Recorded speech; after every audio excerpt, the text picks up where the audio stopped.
Indian Express article when Trump makes America great again. Get ready, start. As a reality TV star, Donald Trump was never known for his noise, nuance. In fact, his hallmark was the put down, crude and blunt. As US President in his second term, he has internally with political opponents and externally with several countries, many of them allies and world leaders, ingloriously burnished that reputation. But beyond the shock value, even the he is what he is, grudging admiration, the expletives and exclamation marks starkly frame the dangers of the Trump brand of politics. In the immediate and medium term, they highlight the challenge of the world's largest economy and most powerful military being led by a leader who knows little verbal restraint.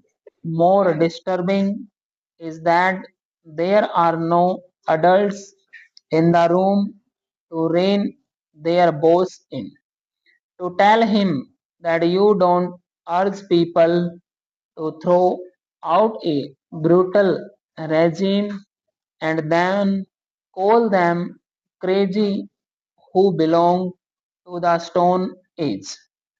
For a world that faces deep challenges, whether from new technologies or a changing climate, Trump's outbursts that are all meaningful disgrace. Even by his low bar, Trump's Easter Sunday rant against Iran, a threat to bomb power plants and bridges capped with a religious insult, pushes at a perilous line.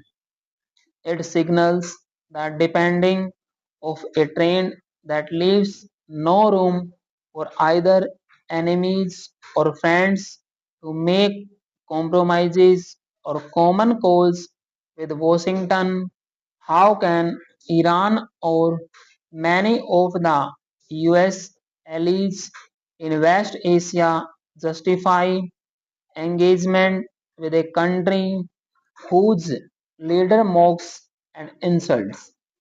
Even the Western allies are finding it difficult to weather the Trump years.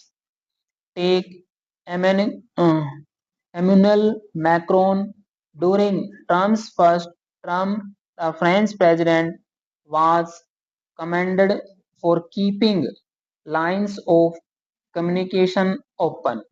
Now, with Trump making personal remarks against his wife, the French president could not help but respond. The US political system is executive driven.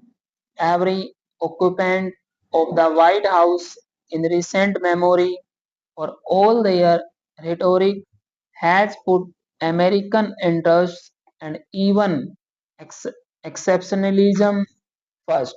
The problem with Trump's personality and how he views the art of the deal is that it places all others from Canada to Greenland and the UK to India on uncertain ground.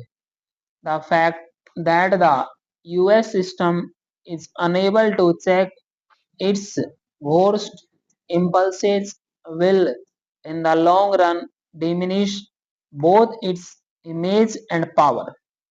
The reason Trump's predecessors, even as they prosecuted wars abroad, spoke a language of democracy and rights was not merely hypocrisy, it was an understanding of the complexity of US power. Trump, even as he claims to make America great again, diminishes it quote by quota. There is a law of diminishing returns on insults and threats. Today's bully can easily become tomorrow's caricature. Stop.